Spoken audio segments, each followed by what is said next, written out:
Magandang tanghali, kumusta po? Narito po ulit ang update natin para sa lagay ng ating panahon.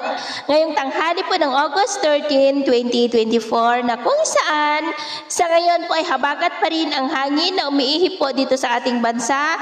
Pero gaya po na inyong nakikita ay papahina na po ang epekto nito, bahagya na lamang na nahahatak ng bagyo na nandyan po sa northeastern part ng ating bansa. At sa ating long range forecast ay wala pa rin naman pong bagyo na namamataan na tatawid po dito sa ating bansa hanggang sa susunod na 2 linggo.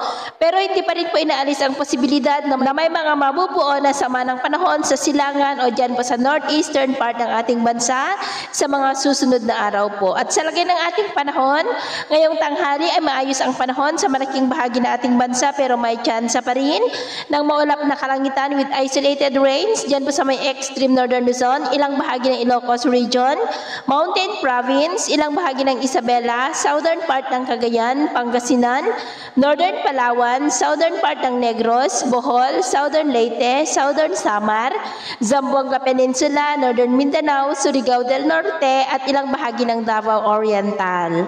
Susunod po na mga oras ay mas mataas ang tsansa ng maulap na kalangitan with isolated rain sa malaking bahagi ng Mindanao, ilang bahagi ng Panay Island, Negros, northern Cebu, Bohol, Leyte, Samar, southern Samar, Palawan, Oriental Mindoro, Camarines Sur, ilang bahagi ng Tarlac, La Union, Benguet, Nueva Ecija, ilang bahagi ng Cagayan at Isabela. Kaya kung lalabas tayo sa ating mga tahanan, ay ugaliin po natin lagi ang magdala ng kahit na nung panangga natin sa init ng araw at proteksyon na rin po sa mga biglaang buhos ng ulan.